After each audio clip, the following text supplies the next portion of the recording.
It's 2 in the morning. Paalis na kami dito sa bahay ni Sam. Going to Madikeri. Wish ka nagising din. Wish ka will sleep. Last night when we were checking from Bangalore to Madikeri, it's taking 5 hours only because there's no traffic. Tingnan natin ngayon. You can lay down, love. You can sleep.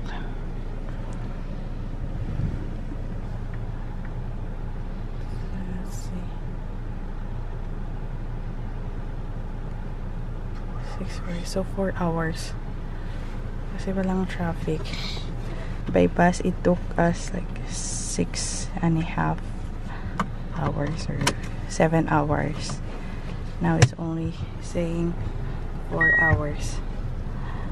Let's go.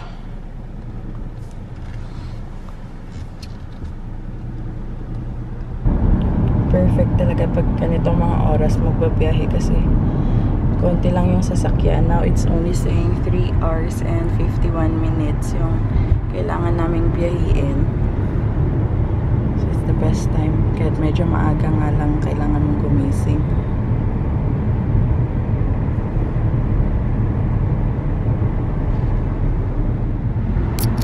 Update sa aming pagbiyahe. It's already 7:14 in the morning and 44 minutes away from Madikeri. So this place is called Kushalnagar. Andale. Isa ding town dito sa Coorg. Medyo malaki din. Mas malaki siya kumpara sa Madikeri, sabi niya. Malapit-lapit na kami, guys. So it's good. Mishka just... We're on our way to somewhere. 'Cause baby, with you I'd go anywhere. Baby, with you I'd go anywhere. Baby, with you I'd go Coorg or Madikeri is known to be the Scotland of India. When we went here last time, it was summer and we can't really feel the Scotland feels. But now it's Scotland of India na, guys.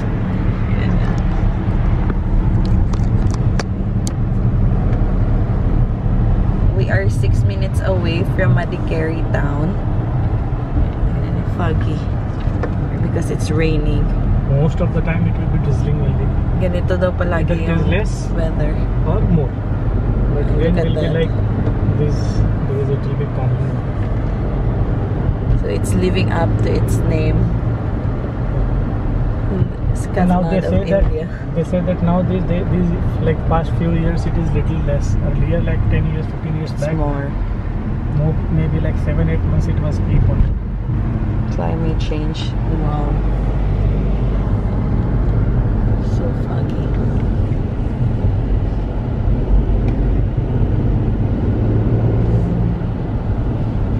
The visibility. Visibility.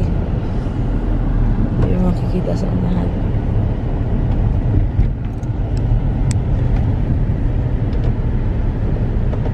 Wow. OMG.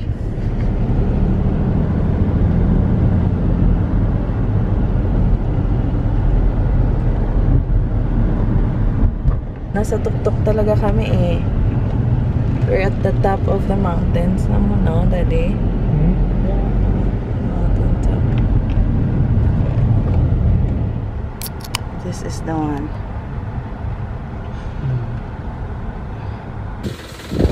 Timing din ng pagdating ng aming truck.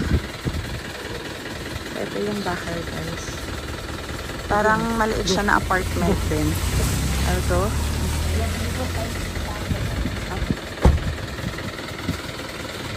First time ko din makita to in person.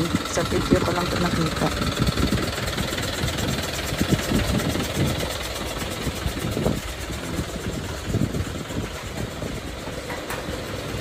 This is going to be our new place, guys.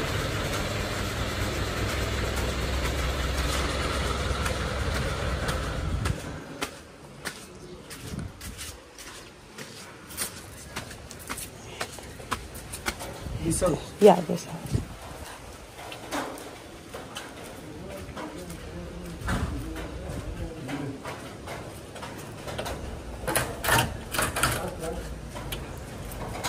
No, this. Yeah. Para sa ulan.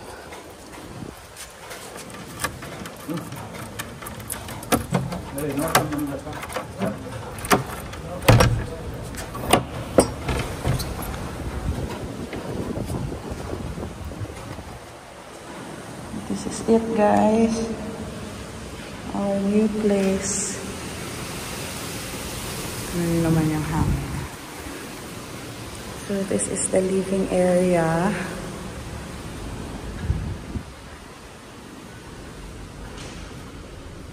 This is the bedroom. Malaki kasi yung area na to. Yung bedroom. Tingnan nyo. Mayroong closet tayo dyan. This is the dining and the kitchen. This is the second bedroom.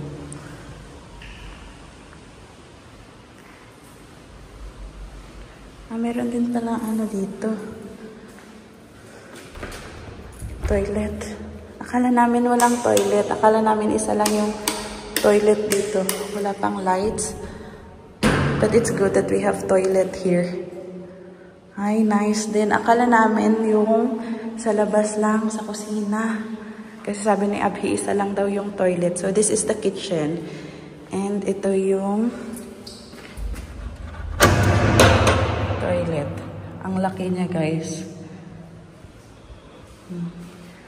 Lapad, diba? Tapos dito namin ilalagay yung washing machine. Ang laki.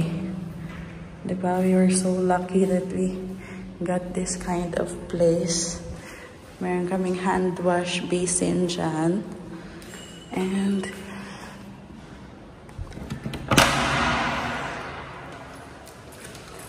ang tigas. Meron kami ditong terasa. Tapos doon, kabilang bahay natin. So dito siguro kami magsasampay. Natin dito. Ito yung daanan. Ayan. So, yan yung main stair.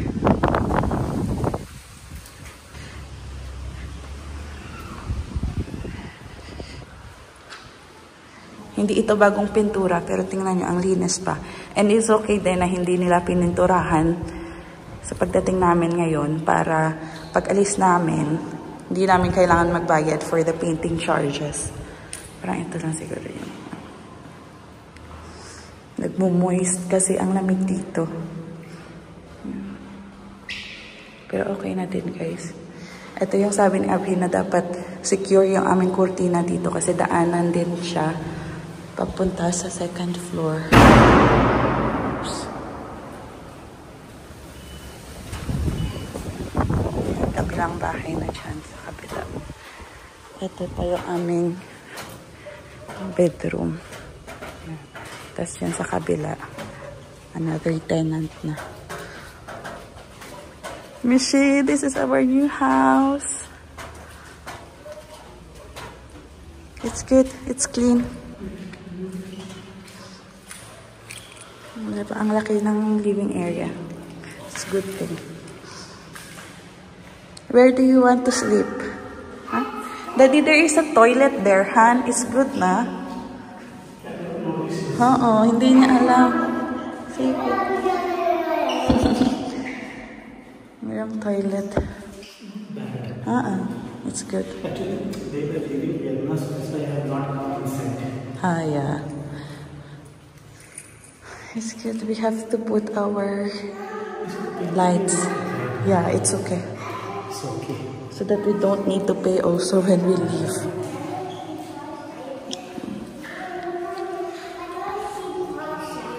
Yeah, the seat backside. Daddy, she wants to sleep here. This is going to be your room, okay? Tika. This is going to be our new kitchen. okay din kasi may mga cabinet. Yung iba, di ba? Walang cabinet.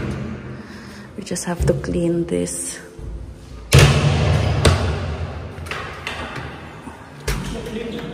Yeah, somehow it's okay. Yeah, okay. It's wet. It's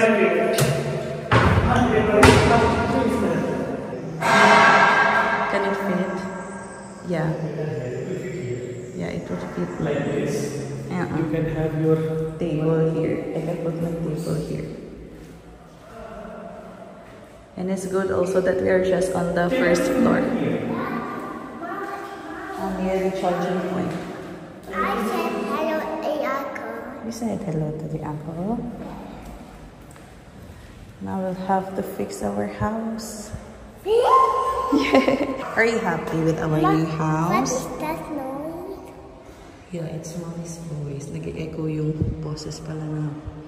Yeah, but that. You like our new house? What is that sound? It's Mimi. So, unti-unti na nila napasok yung mga gamit namin, guys. So, yung aming magiging master's bedroom is ito. Tapos, dito yung sa Kaimish ka na room.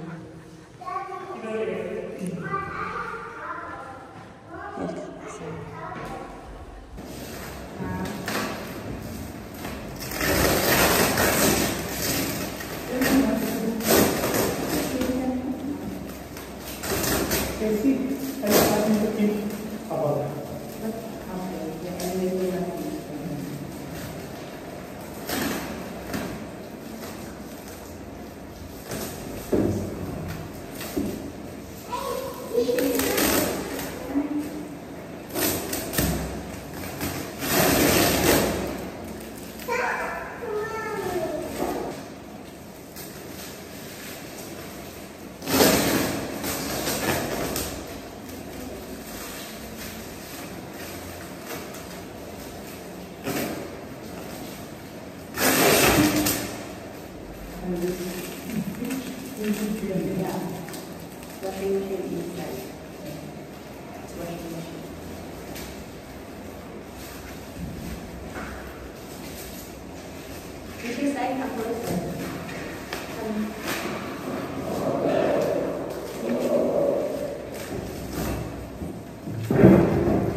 So far, guys, meron na kaming sala.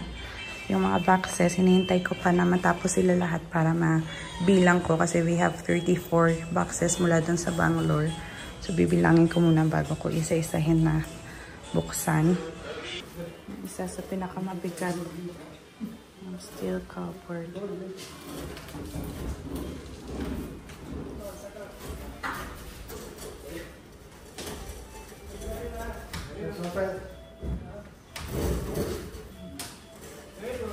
Huh? 25, 26, 27, 28, 29. 29, 29. 30, 30.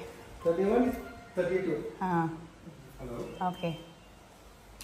Okay, Ang. Good morning, madam.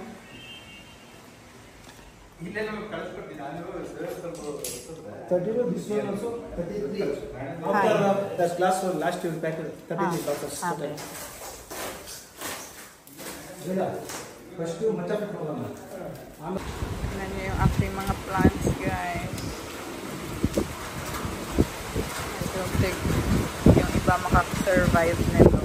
Dito ko muna ipinalagay kasi pagod na sila ni Kuya paghahapon. Sabi ko dito na lang. Ako na lang yung mag-a-arrange mamaya. Yung aming dining. Safe naman siya. Okay. Mishi, move. Uncle is there. Ah, look. Move, Uncle. Yeah. Assemble na yung isang bed. Yung dito na lang sa aming masters yung kulang.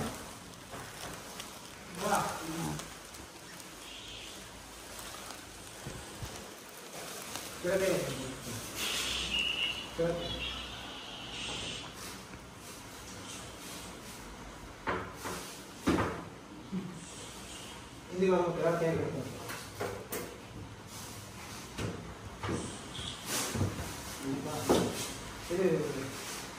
Pero kaya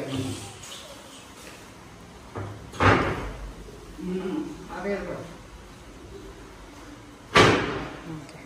Perfect. Mishi, side. Uncle is working there.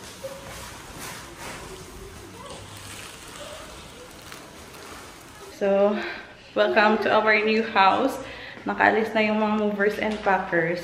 So, magsisimula lang ako dito sa kusina kasi maghahanap ako ng lulutuin namin ni Mishka kasi ang hirap, hindi ko pa alam kung paano mag-order ng food delivery dito.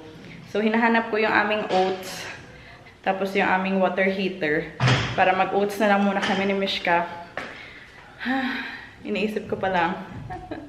Nai-excite ako na mag-arrange, mag-organize, pero nakikita ko pa lang yung mga boxes. Mukhang pagod na ako. Mishka is doing exercise. Dito yung halos lahat ng mga boxes. Nabuksan ko na yung andito sa kusina, pero wala din dyan yung hinahanap ko. Mimi, wear your slippers, love. It's very cold. Go. Wear your slippers. Tingnan nyo kasi yung kwarto, guys, oh. Ang luwang-luwang. Ang laki pa ng space dito. Tas cabinet.